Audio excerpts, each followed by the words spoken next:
Hey y'all, it's your girl Claudia Jordan. We are back with TGIF. We're here to spill the tea and break down the biggest headlines in the news and on social media. So sit back, relax, and get ready to sip on this hot tea. Please welcome Amon Wiggins and Al Reynolds. What's up, fellas? How y'all doing What's tonight? going on?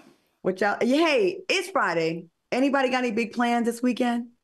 Amon? Um, no, not right now. Not that I could think of. So if anybody calls me, maybe I'll pop out, but not right now. So you're fluid with your weekend plans. I'm very fluid and open. No diddy. Okay, Al, anything for this weekend?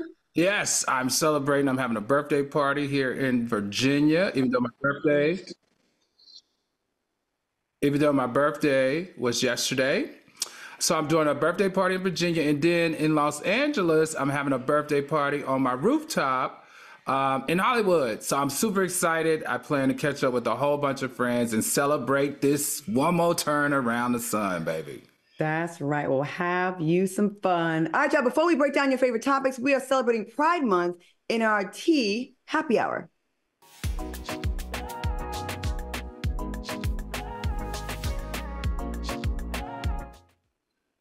All right, tonight's choice of beverage is Seedlip. Okay, Armand, how are you celebrating Pride Month with your Seedlip?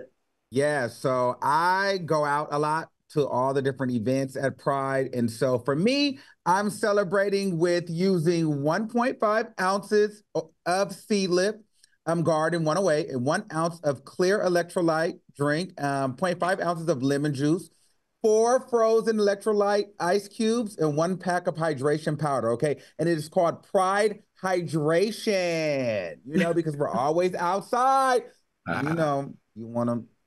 That's pretty drink. You're pretty good with these colorful drinks. Okay, all right. Al, how are you celebrating Pride Month?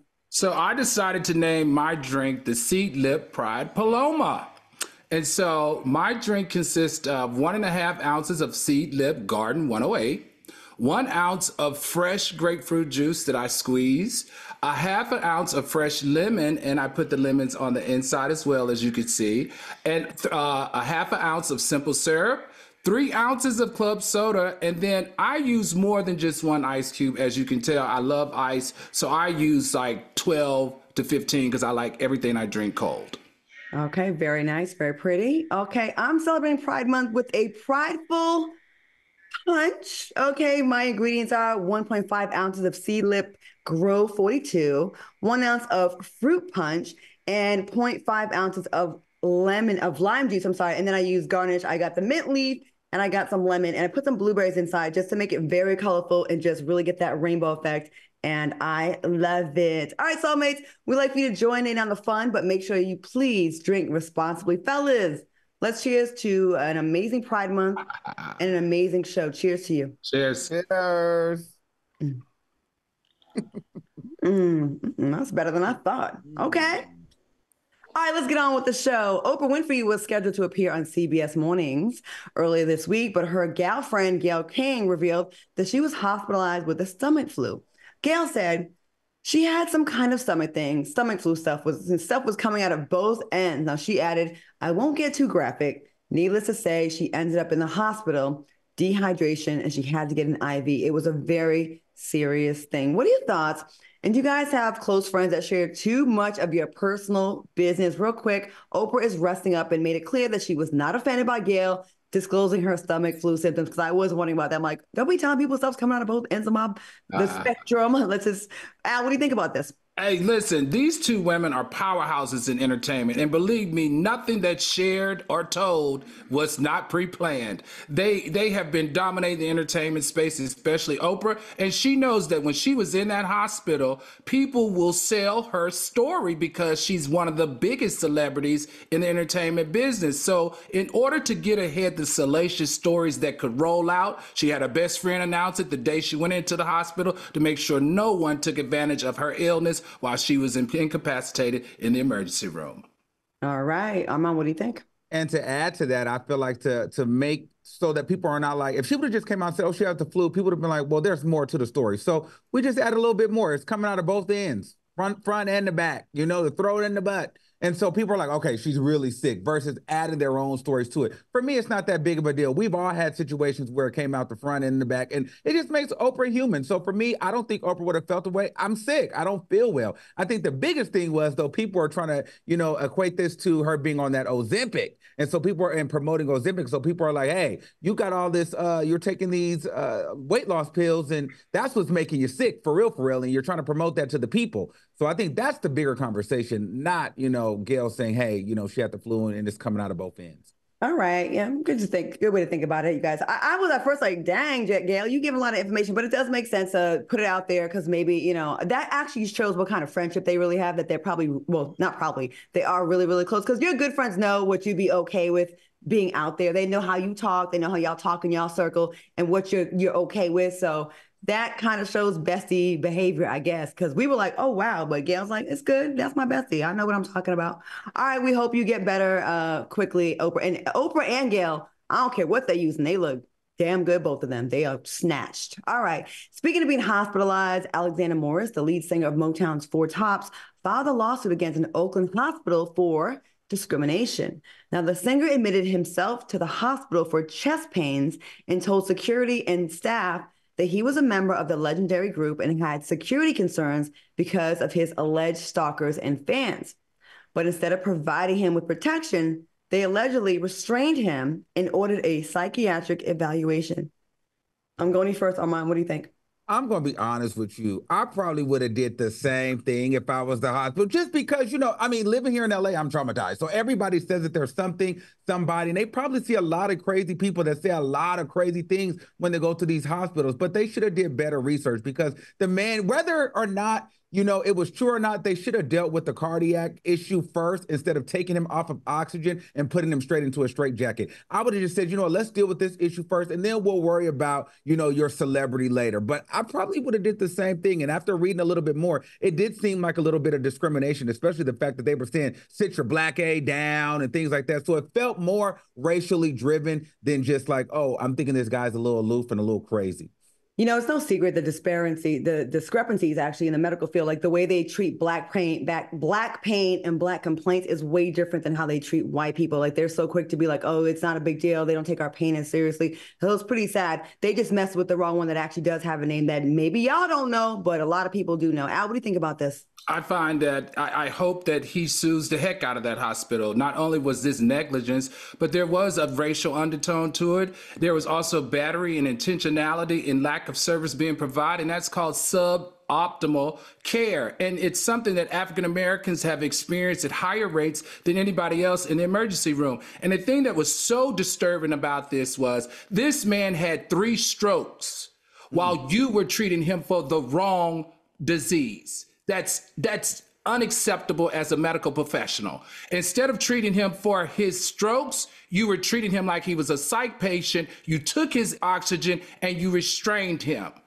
Get him. The wing of that emergency room should be named after Alexander Morris. And I'm here to support. Let me know what petition I need to sign because you got my signature. All right, coming up next, Dr. Umar calls out dark-skinned men and later find out why Pope Francis is once again in the hot seat. He stayed in a blog. We'll keep it locked. We'll be right back.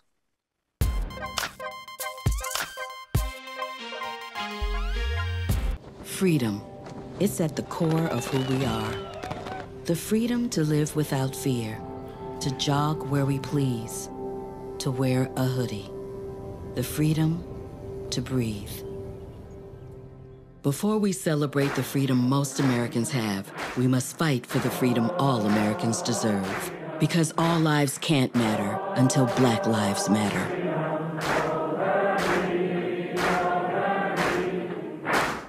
We are chopping it up with the host of Marriage Bootcamp, Dr. Ish Major. Welcome to the show. TGIF. When you and I sit down and have a heart-to-heart with no phones, no distraction, am I your person? That's the question. Every weekday. Kelly says, I love Ish on my screen. Is he single, asking for a friend? Join the chat. I am single, Kelly. Who's the friend? Kelly, who's the friend? Please comment back. On Fox Soul. This one's for the real ballers and shot callers. The Sisterhood of Women in Tech. They're discovering cures, building apps, and programming the blockchain. They're CEOs, worldwide hustlers who can make it rain. They're tearing down the old boys club and seeing big gains. Because when women in tech come together, you know they make that change.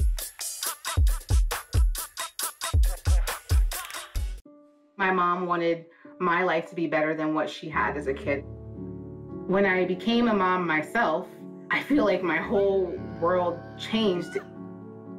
You don't have to be a climate scientist to want to protect the earth. You always want the next generation to have something better than what you had.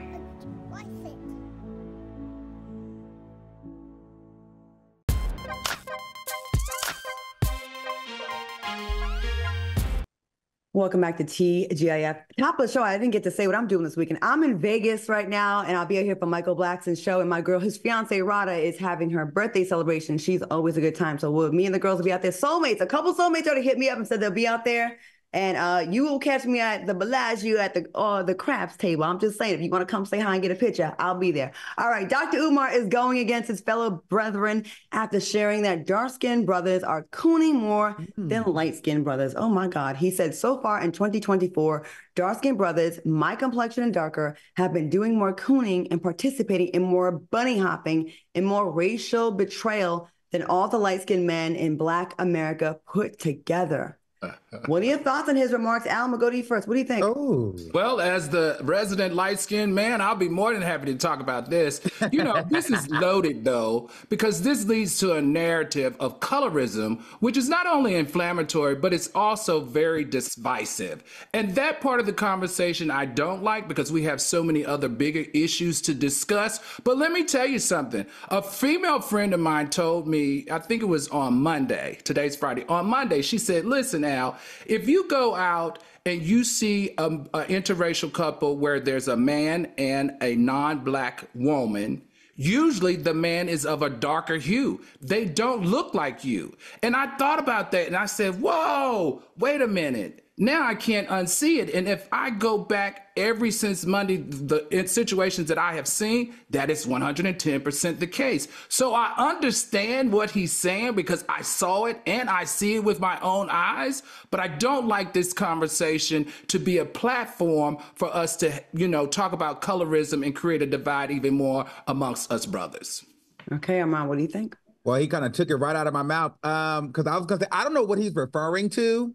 However, I guess there's a lot more dark-skinned Blacks for Trump these days. But then too, what I've just seen in my own life, most Black or dark-skinned men, they seem to be the most woke these days, but they always have like a white wife or a white husband, And so for me, I see a lot of that. But then on the flip side, and I do see like lighter skin or, mixed race people, they tend to go harder for these like injustices and Black rights. And then it's always weird because it's almost kind of like, well, ain't you half white? And then you look at the Black guy and it's like, well, ain't you Black and you with a white woman, but you're going. So it's a little confusing to me. So I do notice it, but I don't know if this is a trend or what's happening here, but I could see a little bit of it.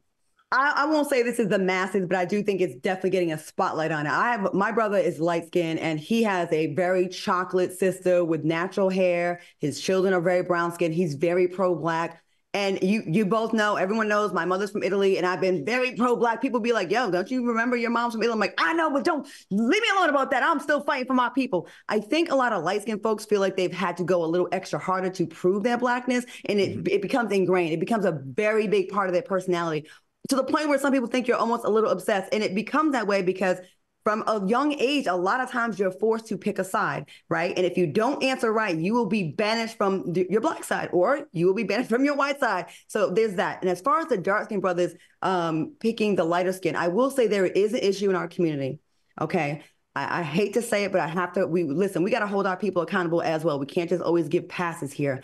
A lot of Black men I hear say these things like, I don't want anything darker than me. I don't want no one my color. I don't want no one darker. And I'm like, but your mother is. Not to say you should fetishize or want a woman like your mother, but people in your family are of similar hues. And I find that even though it doesn't affect me, it does affect me. It's highly offensive when I think about my fellow brown-skinned sisters that get diminished by men that are their own color and thinking that they're less than or less beautiful. I think that's terrible. I don't know where that comes. Well, it does come from slavery and Jim Crow, but I think it's awful. And I don't think that's everyone. I think that's a percentage. I don't think it's all, because there's some very proud Black couples out there that are beautiful, but we just don't get to see them on social media because Phil Louis seems to get celebrated, right? So maybe that's why. But don't y'all think like opposites attract a little bit too? Like, cause I feel like some of my like caramel to light skin friends, they love dark skin. And I feel like the dark skin friends I have, they love like light skin. That's true. Cause I do be liking them brown. You know what I mean? And I'm a sucker for a good light skin here. And that gets me in trouble. You know what I'm saying? So I know. So, it's just a thing. Yeah. All right. Okay. Well, in other foolery news, Blueface's mama, Carlissa, is calling for Kim Kardashian to get her son and Krishan Rock out of jail. She wrote, Kim Kardashian, can you please get my grandson's parents out of jail? I think Kim has other people that she could be working on that probably deserve it a little bit more. For those who do not know, Blueface is currently serving time for violating his probation, and Krishan was recently arrested while attending Blueface's court hearing due to having an active warrant in Oklahoma. Armand, this is your demographic, your age group. Come on now. Let me tell you something. Me and my mom have been through a lot. You know what I mean? I've been very vocal about it. But one thing I could say, she has never done this. And I'm so grateful. Every time I see any of these mothers get on, online and they become a topic, I'm so glad for the mother that I have, because if Carlissa was my mother, I would want to die. Because at this point, that is so embarrassing to have a mother not only be a clout chaser, be slightly, mildly, maybe even attracted to me, but then also bringing cameras to the courtroom, exploiting me, and then gets online making jokes about it. Like, all this is for her own algorithmic gain. And it's just really weird, and it's unfortunate. And I feel bad for Blueface. I feel bad for the sister. I feel bad for the grandchild. I feel bad for everyone attached to this, because as the mother of the family, you are the matriarch, and you are just as messy as the kids and clout chasing as the kids. And it's really weird. I'm just so happy that my mom is not like this. I heard that. Al, what you think about this, lady?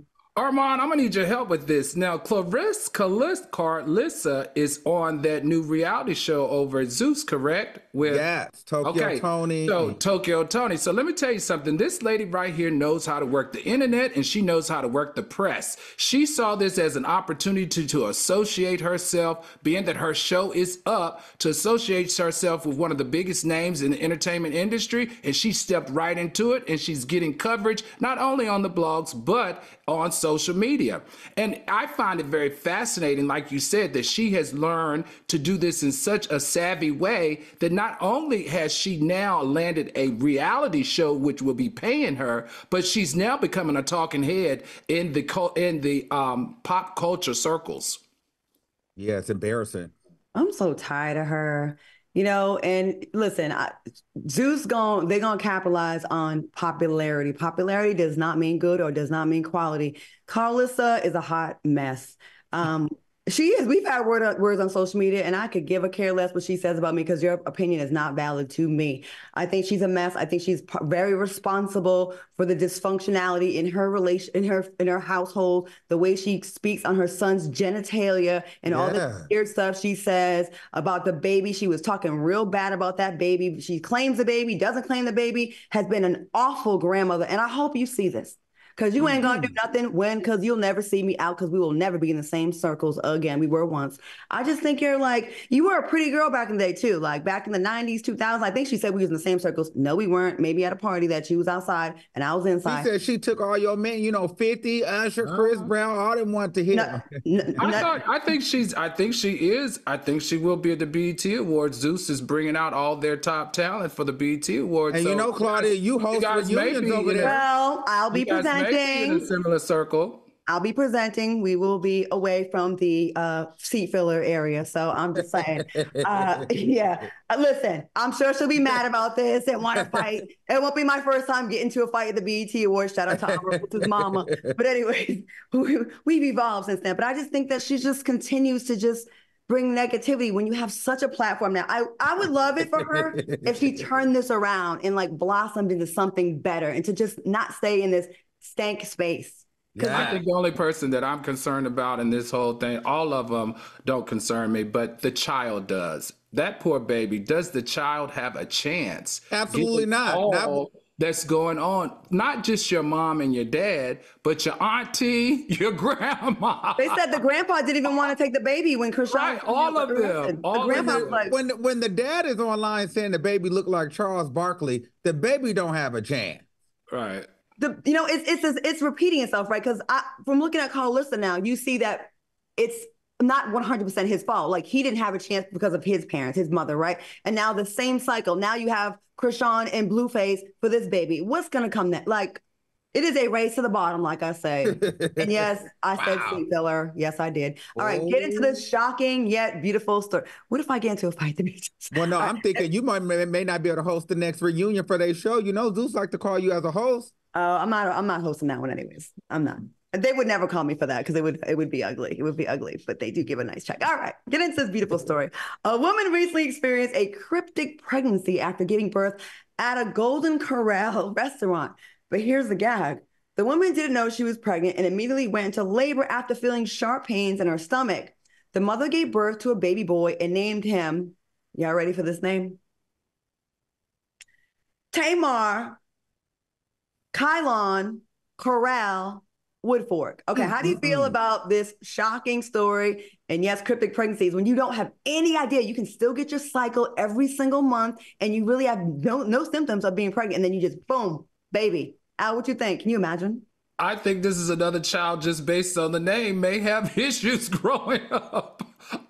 Let me tell you, I don't know if you guys heard about this, but you know how they say if you eat a nice steak dinner, if you're pregnant and you want to go into labor, that you're to eat a nice steak dinner. When I heard this story, I thought even though she did not know that she was pregnant, her eating the sirloin there may have induced her pregnancy, made her go into labor. So that's what I was thinking, because, you know, they say it's not scientifically proven, but spicy food, pineapples, hot baths, or sex can induce labor. So I was thinking Golden Corral, lots of steak, maybe that induced her labor. But going to the bathroom thinking you have cramps, like you got a boo-boo and a baby plops out and then you're like, oh my God, I had a baby. Like, that is wild. Can you imagine? And you got a lot of explaining to do because you got your cycle the whole time. Armand, what you think? And putting Corral in the name is just wild to me. I think Corral in the name is Ghetto Corral Woodfork. You know, we were just talking about Woodforks being on the wall. So I don't know what Southern Bumpkin did this or whatever. Tamar Kylon Corral Woodfork is crazy. So that child does not have a chance. And, you know, it's a poop baby. At the end of the day, for me, I'm not surprised, because anytime I go to Golden Corral, I feel like I have a baby, maybe 2 or 3. You know, it just runs straight through you. So I'm not surprised, because at the end of the day, I do feel like those mashed potatoes or that steak or whatever she had there definitely induced that. And she thought she had to shat, and she ended up shatting out the baby. I went to Golden Corral once, and that one time was enough for me. Yes, it does a number on you.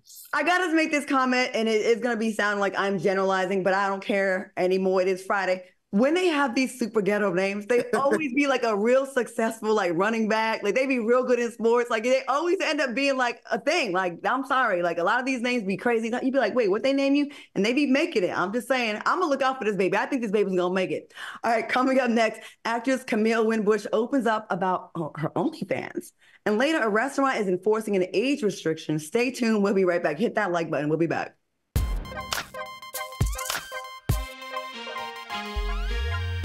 My mother was always very familiar with her neighborhood, but one day she stopped at the stop sign for much longer than usual, and she didn't know whether she should go forward or turn, and she wasn't even really sure where she was at. It was very unsettling for her. I felt so much better after my son told me, Mom, I don't want you to worry or be afraid. I'll be there for you, and we'll figure it out. We are chopping it up with the host of Marriage Boot Camp, Dr. Ish Major. Welcome to the show.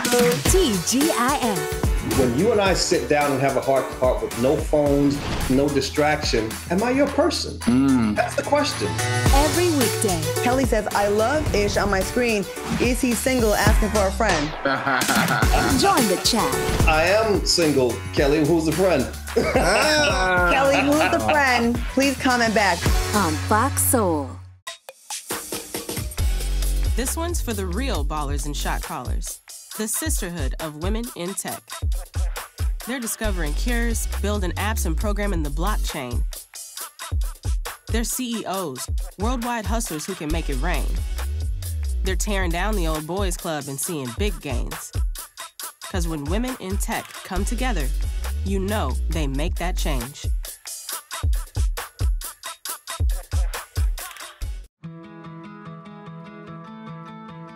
There was a time in my life where I was extremely homesick. I decided that I needed a pet. When I first saw a turtle, my heart was full. He jumped up and kissed me and jumped right into my arms. I immediately went up to the volunteers at the shelter and said, I want him. He's gotta come home with me. Now I'm anything but lonely. Every day with Turtle is a perfect day.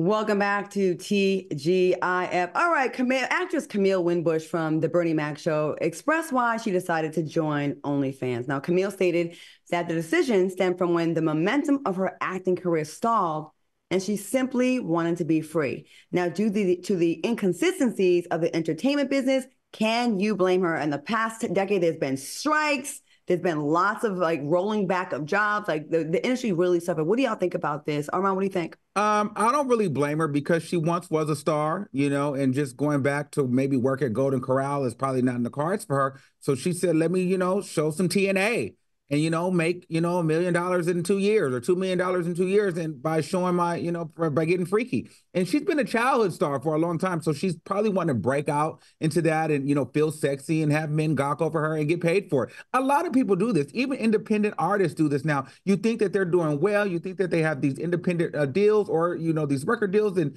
all of a sudden they're posting an OnlyFans link. Now, for me, I personally would never do that. I'd go to work before I start showing whole. But for her, I mean, I guess if you got it, flaunt it and get paid for it. Does this make you look at her differently though, as an entertainer? Does that? No, not when you have Black China, Tiger, and Drea. Everyone's on OnlyFans. All the celebrities are on there. They're showing feet, they're showing penis, they're showing hole, they're showing boobs. So hey, why if you got it and the body looks nice and people are willing to pay for it and you can live with it, show it off, baby. I ain't mad at you. Are you subscribed to anybody's OnlyFans? Yes, absolutely. Oh. I check in and check out because now these are for research purposes. Of course they are. Of course they are. Oh, yeah, I'm nosy, but it's got to be free or $5.99 and below.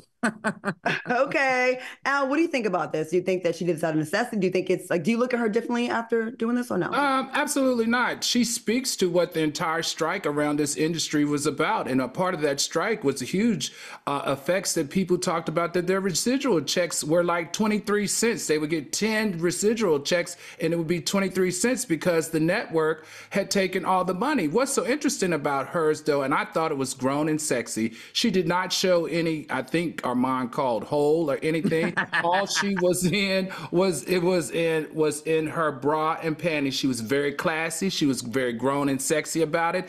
And I like the fact that she's having this discussion around the industries and the wrongdoings of the industry in hopes that there will be change. And that's what everybody who was on strike was talking about too. She said, my acting has dried up. The castings aren't coming. And I had to provide for myself and my family. I can't dog a woman out who's trying to feed herself. In addition, and this is the best part of it all, this conversation, this narrative has now given her an opportunity to be re-seen and reheard by casting directors. And I'm excited for her. I can't wait to see which next casting she lands. I'm so glad to hear that she was not showing everything and she was doing stuff that she can come back from, because people tend to be judgmental depending on the person. You know what I'm saying? Some people, they let it fly. It's the most beautiful thing. It's dope. It's empowering. Other people, they're so judgmental. So the fact that she's not getting super explicit with it, I think that's fine, because that's stuff you'd probably do in films and acting. You would be that level of nudeness. It does suck. Residuals have been bad for a very long time. I mean, they're supposed to start off with 70% of your original pay and then go down the longer it's been. But, it's a lot of people haven't worked a long time. So those checks are just getting smaller and smaller and smaller. I remember getting a check for 9 cents, but I think the stamp costs 35. I'm like, y'all just wasting paper and wasting everybody's time. And it is pretty bad. now more than ever, you need a plan B because the business is really, really, really in a weird place. And with AI and all that trying to come for our jobs, who knows? They might have 3 AI people on this show next year. Who knows? Like, you got to like really put away for a rainy day. All right. Pope Francis is once again in the hot seat for repeatedly using a homophobic slur during a meeting. Now, for the Pope, the Pope made headlines for using the language last month, and he's once again repeating his antics. The Pope stated, "There's an air of bleep in the Vatican," and said it was better than the young man with a homosexual tendency not to be allowed to enter the seminary. What are your thoughts on this repeated slur by the Pope? Al, what do you think? You know, this is an undertone that the Pope and the Vatican has been fighting with for a very long time. Now, to the Pope's defense in this particular case, he was the first Pope to step up and say that the gays are welcome in the church, which I thought we were making inroads. However, what he did say, you can come to church, but you can't become a seminarian. Is that what they're called? Seminarian. I think that's what they're called, seminary, meaning they cannot enter the seminary to be trained to become, Catholic priests. That to me is talking out of both sides of your neck. That to me is discriminatory. That to me does not represent what the whole church is supposed to be about. But look, the Catholic and the Vatican have been doing and behaving like this for a very long time. And we've seen all of the molestation cases. We've heard of all of the wrongdoings by the priests, and people are still allowing it. And there's no changing coming out of that Vatican. I am sad to hear this because when I heard that he was supporting the gays in attending church, I thought he would expand his mind. But this is a living proof that he's not there yet. I'm going to go ahead and say this, Pope. It was cute that you said, we're going to allow y'all to come in here. But why wouldn't you? Because half of y'all are out there molesting kids, okay? Y'all have your audacity to have any kind of judgment towards anyone's sexuality when you are straight up having, you're protecting pedophiles. Not to compare pedophilia with homosexuality. That's what I'm not doing. But I'm just saying, as far as the judgment part of it. In 2018, Pennsylvania grand jury published a report. It was 1,300 pages long about the abuse of over 300 Catholic priests who victimized thousands of kids. And we never really hear about them like we should because y'all cover it up for not decades, not centuries, for millennia. Like y'all been doing this for a long time. How many times we have to hear about this? And I think part of the problem with the church is y'all try to repress people's sexuality and then they go into hiding and they do it the sneaky way. And then they have all kind of, fetishes. If you just let people be who they are and stop being so judgmental. And how do you say that God made us in his image, right? And then say, but not you, not that person, not this person. Like y'all kill me with the hypocrisy. Either you are a man of God and you love all people, or you're not. And you pick and choose. And I just find it just fascinating that you defend pedophiles amongst your ranks. Then are going to be judgmental to people who are living in their truth as gay men, not hurting anybody, not molesting anybody, but you're okay with the molestation. Sorry. Had to go in on that. This is Vatican, Italy, whatever. Not feeling it. Go ahead, Armando. I think you guys both said it the best because my take is going to be very ignorant because I actually thought that was a cackle reading that. I'm not going to lie. And Arab agatory is crazy. Like, what does that mean? What did you say? I'm sorry. He said, I can't say the word, but he called it, he said there's an Arab agatory. Yeah. Rhymes with agatory. Got it. So to me, I'm like, okay, I get it. But maybe, and not to align. I hate the alignment with pedophilia and homosexuality, but maybe he's saying that, hey, in order to get a hold of this, maybe we should not let gay men be priests because it seems like the gays are messing with these young boys in the church. Well, you hit it on the head, Armand. So you're not far off. Nothing about what you're sharing is ignorant because they have in the language that they say, and this is so interesting, you can be gay, but you cannot be actively gay. And you can also not have deep-seated homosexual tendencies. It just blows my mind, the language that the Pope and the Vatican uses to toy with, gay individuals. It's absurd and it's interesting. But are they trying to eliminate some of the molestation cases? Well, if that's the case, then you need to create a whole new screening for like becoming a priest. No, because the screening process that they have right now is allowing, it appears because of so many cases, that they're not catching it. They're not catching these people that are attracted to younger boys. Well, because people are hiding their, like Claudia said, people are now hiding it because they can't be open about it. Right. And that's why I think you made a very good point. If people are able to live completely in their truth, yeah, you still might have some accidents and some mistakes here and there, but you're going to have less of those incidents because people are going to be like, I can be me and I don't have to sneak into it and I'm not doing any freaky weird stuff because I can just really be me and go do what I need to do outside of here. Also, you got to understand people that are attracted to these types of professions. I had, one of the training sessions I went to, people are attracted to the professions that give them access to what they like. So if you're into sports, you want a job in the sports arena because you get to see sports. Unfortunately, people can make the same analogy here in the Catholic Church. Catholic priests become attracted to the industry because of the power and the control that they have over people. And some may be able to argue because the great number of abuse that could be a part of their attraction as well.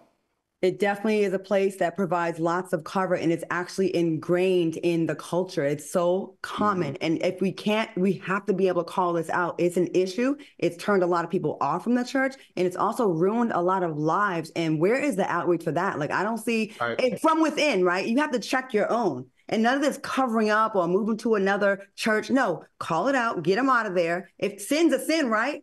If you want to, chastise people for like other sins, what about the sins within your own house? That's what I have an issue with. I know a lot of people that were affected, and this really bothers me. So I'm glad we're talking about it. And again, gayness should not be parallel with pedophilia, but you do have some pedophiles in your church that you need to address. I think there's a couple different issues here that we need to be separated here. All right, soulmates, protect yourselves at all costs because a highly contagious, sexually transmitted ringworm called Trichophyton mantagro is, that's a long word.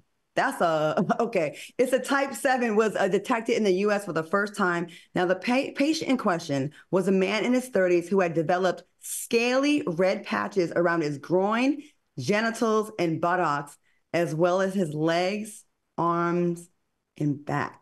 What are your thoughts on this new STD that is circulating and just growing? How would you think about this? I use condoms. You and Armand better watch out. I'm celibate, honey. I'm celibate. I'm not celibate. I'm celibate. I don't have to worry about this new STD. In all seriousness, though, I think that the undercurrent of this article is what had me concerned. And that's, once again, whenever there's an STD that enters the United States, they try to attach it to the LGBTQ community. And I didn't like that insensitivity. But the first and only case that we have seen that's been diagnosed happens to be a male who had multiple sex partners. I think that this disease should not be labeled as an LGBTQ disease, but it should be labeled as a STI that should concern all genders and all sexuality types. All right, Armand, what do you think? Yeah, well, I don't think condoms can save this one because I feel like this is like a ringworm type of vibe. So for me, I feel like this is contact in any form, scratching, itching, and touching. I don't know. I don't want to see it. I don't want to touch it. I don't want to be around it. And like Al said, I don't like that everything turns into a gay disease. But if these men are going country to country, banging and banging and bringing it back to the States, I mean, at some point, it is what it is. I just think that, I would like to know, where do these things come from? Like, how do we get these? Like, how do these things develop? What micro, I don't know the words. Microbes. Well, sometimes there's a lot of weird stuff happening where there's cross species relations, I would say. There's people like that. Look, you can do a simple Google search and see a ton of stuff with people and sheep, people with monkeys, people with all kind of animals, because when these new diseases come up, right? Yeah. I'm like, what's going on? I was looking at something recently about the continent of Africa, how their diseases are so out of control, which they said before the colonization happened, some of them Europeans came over there. They didn't have a lot of that stuff. And a lot of disease that were introduced by other cultures came over there. I'm just saying, Y'all might want to get on the celibacy wagon that I'm on. I have not had sex in 2024 at all with no one, nothing, not even masturbation with myself, because I don't trust nobody. I don't trust nobody, not even myself. I'm safe, y'all. And yes, I do think, Al, to your point, and Armand, this is something that a condom ain't gonna help with, because he said he got on his inner thighs on his butt. So if you could just like touch it and slap it, and you might have the little trick worm. I'm just saying, how did COVID start? Is that another kind of I don't know. I don't know. Y'all be safe in them streets out there.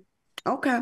No ringworm here. But I feel like they give us these little things and they disappear. Because what happened to the warts that was on the people's faces and stuff that was supposed to be the new STD? And Ebola, remember that? There was all these. Like it just comes for a little bit to scare. Remember what was it called? Oh, monkeypox. Monkeypox, yeah. What happened to that? That had people shook too. It was all big. I took my vaccination for that. You remember they had a mass vaccination. It was an epidemic. I think I got that too. I went and got that in the COVID, but still I didn't see that many people with it. So now it's gone or what? Oh no, it's never gone. But you're just saying the spread. What they do is mad vaccinations to reduce. Oh, okay. So you're just saying it being controlled. Not to be a conspiracy theorist, but every 2 years we do have a huge epidemic, and it's like on the news, and then it goes away. And I'm like, monkeypox, people. All right, keep it locked, because coming up next, a St. Louis restaurant is weeding out the youngins, and later we are playing a game of Unscramble Me Now. Stick around.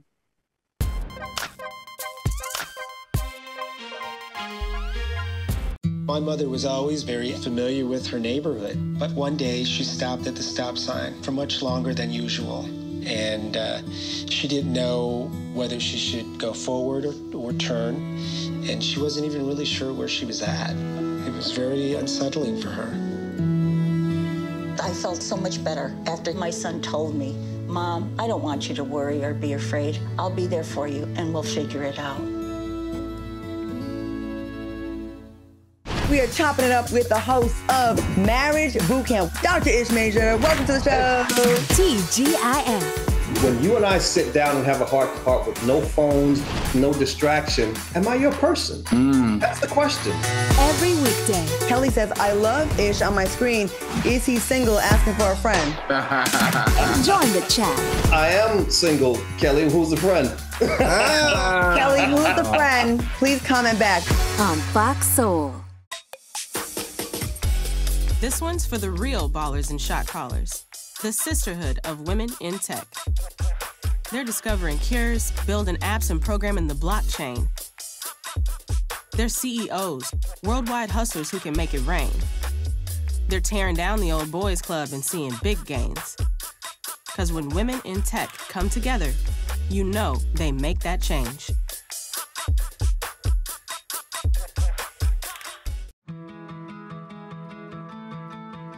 There was a time in my life where I was extremely homesick. I decided that I needed a pet. When I first saw a turtle, my heart was full. He jumped up and kissed me and jumped right into my arms. I immediately went up to the volunteers at the shelter and said, I want him.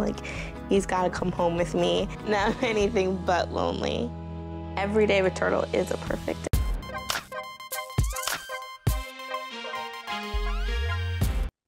Welcome back to the show. If you're enjoying tonight's show, please put some flames in the chat for your favorite trio on the net. All right, y'all, get into this. A Black-owned restaurant in Houston is taking matters in their own hands when it comes to providing a safe space for their customers. Bliss is enforcing their age restriction and will only provide services for women 30 and older and men 35 and older. Now, the owner stated, we have been getting a little backlash because of our policy, but it's okay. We're sticking to our code. Is this a smart business move, Al? What do you think? Absolutely. We talked about this new implementation in marketing called Shock Marketing, Shock Media, and this is exactly what they're using. This is a wow moment that has landed them on TGIF, and not only on TGIF, but in the national news. But let me tell you something. These African-American owners are very smart and clever, and I am going to go to St. Louis to support them because they are instituting their public accommodation law. And the public accommodation law allows you to set set an age limit on your patrons, as long as it's justifiable, as long as it's reasonable, and as long as it's consistently enforced. So the fact that we're buzzing about this and the fact that I want to go see it for myself to support these African-American entrepreneurs just leads to how incredibly clever they were to get the coverage and get the business. Thumbs up from me over here. Okay, Armand, you barely made the cut, so you can go now. What you think? Yes, I'm here for it. You know, the only thing I thought was interesting, though, is it looked like some of the waitresses were definitely under 30, but neither here nor there. But for me, I like it because a lot of times they just don't want the riffraff, and they want good tippers. They want people, you know, cultured, responsible, and, you know, got something going for themselves. And then when you go out to eat or you hang out at a bar, maybe you want to meet somebody. Maybe there's a woman that wants to meet a man or a man that wants to meet a nice woman, and you can do that. And typically, when you're in your 30s, you try to be a little bit more mature and more established. So I think this is a great place for meeting and having great conversation and dining without all the riffraff and the craziness that, you know, the people in their 20s, you know, typically bring. And, you know, it's a good place for Black people to chill and vibe. So I'm here for it. I'd go. The only thing is, I don't want it to get too old either. You know, there has to be that happy medium. You don't want it too young, but I ain't trying to go party with my grandma either. Well, don't worry.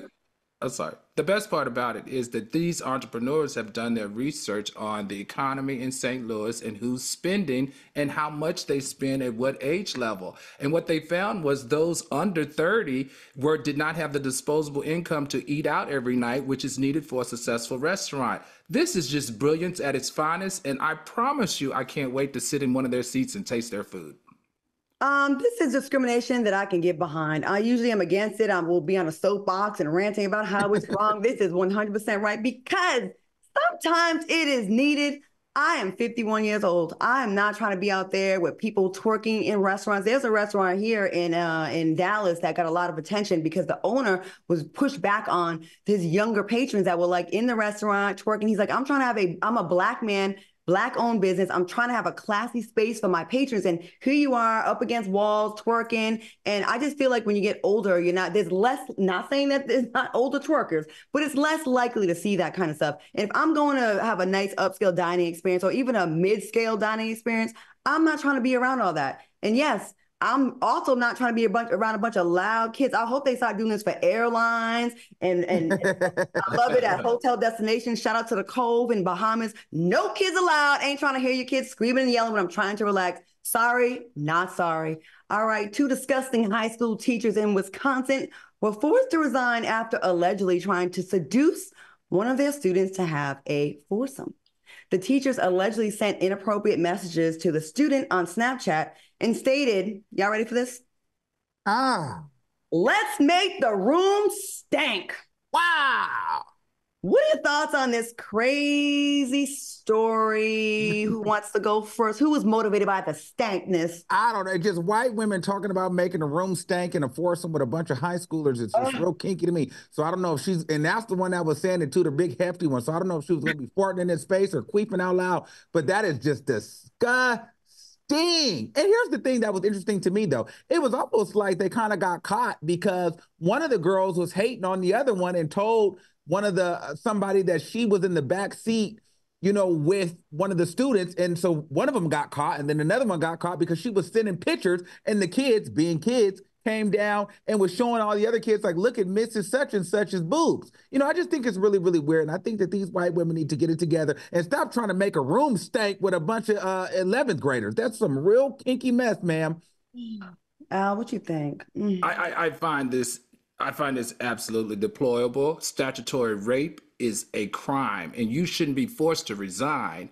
You should be delicensed. You should no longer carry your license to teach. You should be criminally investigated. The school should be criminally investigated. The parents should press charges on this statutory rape. And if it was 2 men who did this to little girls, the whole school would be shut down and the school board would be in uproar. This is absolutely unacceptable. And I'm going to take it a step further. If the hue of skin was any darker than mine, I promise you, none of those teachers would ever work in the field of education again. Teachers, again, the age of consent is 18. So, they have a higher age of consent. So you can't even go with, 16, some states. Y'all just nasty. And again, this is like the church topic. Were you drawn to this profession so you can have access to unlimited numbers of young boys and girls or whatever y'all want, and making the room stank by out of shape, chunky butt girls that look dusty with bad hair? Can you get those pictures back up? Yeah, because she looked like she stank already. I'm about to age shame, body shame, hair shame, race shame. Look at that. Look at that hot mess. Look at that mess. Can you imagine her coming at a young boy that's just trying to just do his thing in school? And look at this little bad weave having heifer. Just disgusting. And I hope not even just take your license away. Y'all need to be arrested. Mm-hmm. Y'all need to be arrested. I'm sick of y'all nasty teachers over here having your pick of the litter. Y'all lusting after these kids. Well, when did it start? Did it start when did it start? How long y'all been doing this? And y'all got caught this time. So have you done it before? I say all of them go to jail with Blueface and Krishan. Y'all all need to go in jail. But what were they going to make the room smell like? Oh, there's a lot of different fluids. If they're using a condom, it's going to smell like a balloon. If they're not, it's probably going to smell like wet carpet and fish. If they got the BV, I don't know. If they got the stuff we talked about, who knows what it's going to smell like? With them thick women in Wisconsin, it ain't going to smell good. It's probably going to smell like white women and mashed potatoes. Wet dog and black and peas. And raisins.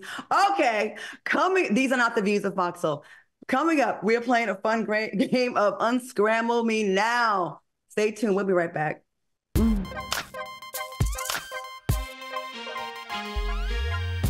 Freedom. It's at the core of who we are. The freedom to live without fear, to jog where we please, to wear a hoodie. The freedom to breathe. Before we celebrate the freedom most Americans have, we must fight for the freedom all Americans deserve. Because all lives can't matter until Black lives matter.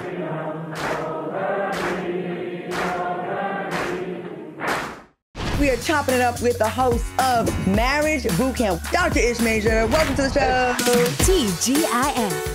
When you and I sit down and have a heart-to-heart with no phones, no distraction, am I your person? That's the question.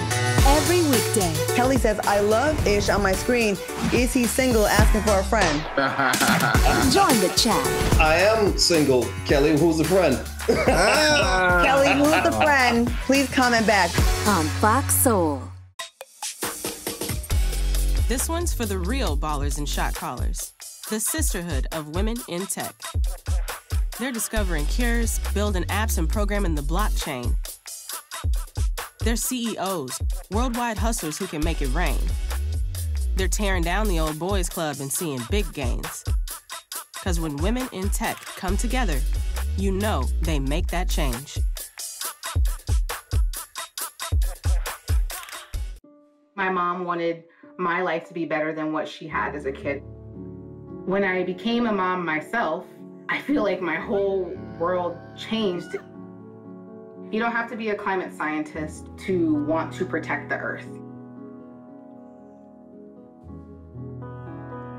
You always want the next generation to have something better than what you had.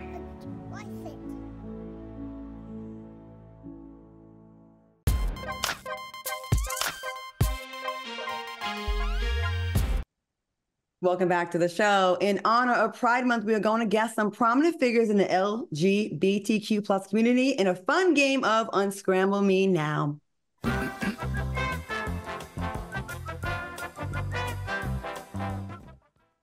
All right, now the rules are simple. The answer will appear scrambled until we guess the correct answers. Y'all ready?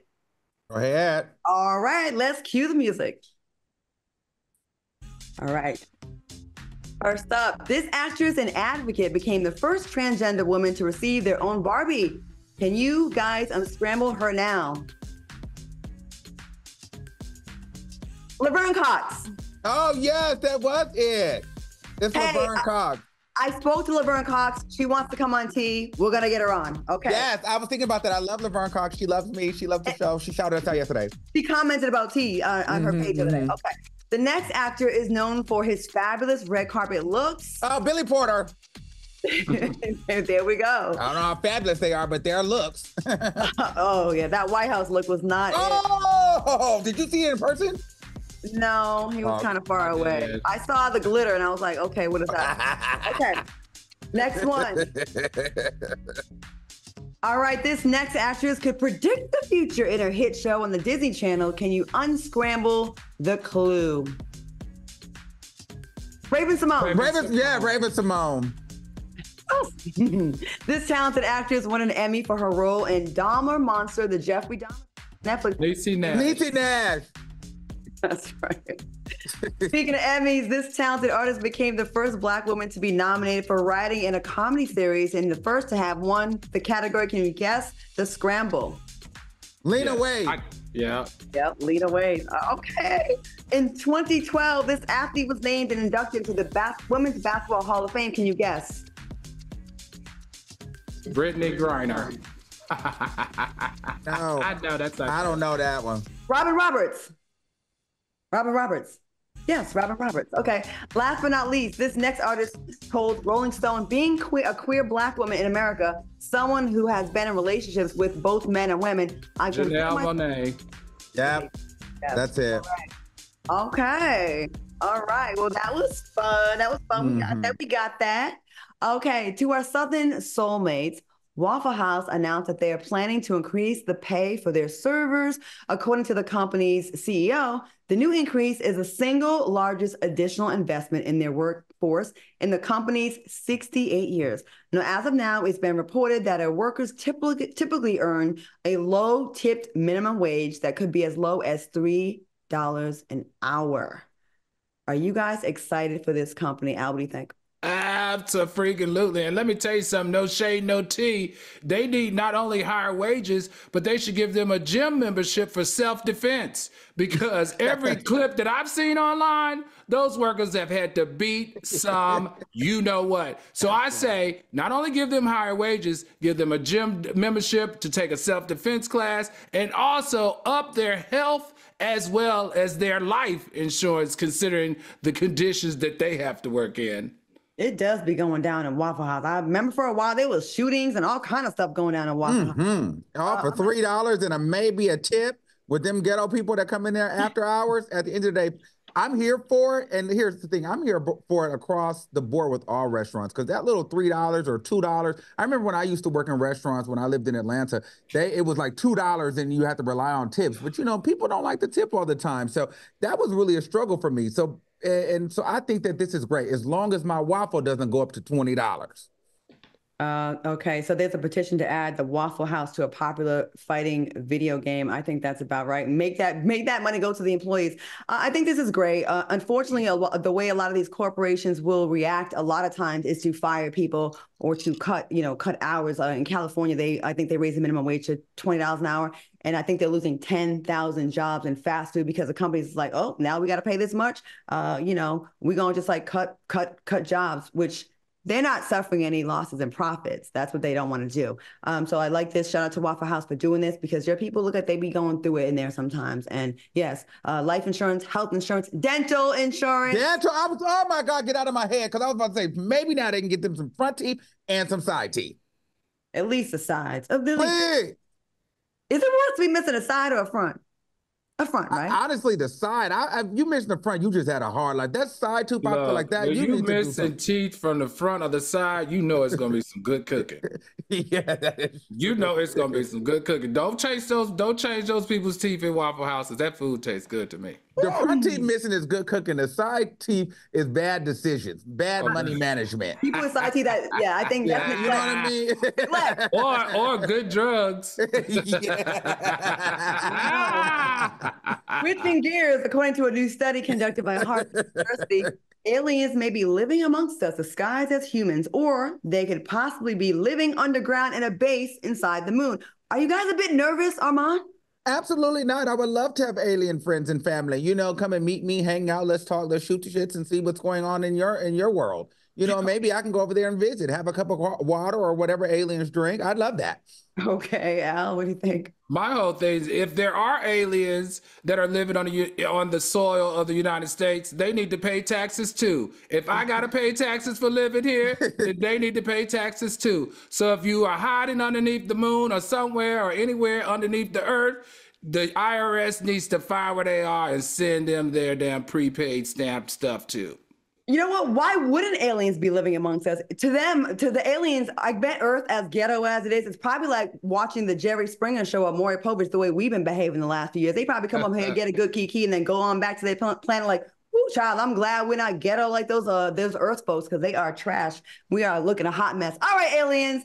I wouldn't mind being with y'all the way it's going down here. All right, I want to thank my co-hosts Al Reynolds and Armand Wiggins for joining me tonight. Fun show today. Thanks for watching us on YouTube. Stay tuned for Street Flavor, Hip Hop, and R&B special. Have a great weekend. We'll have some good guests for you next week. You want to stick around for that. All right, y'all. Have a good weekend, fellas. I'll see you soon.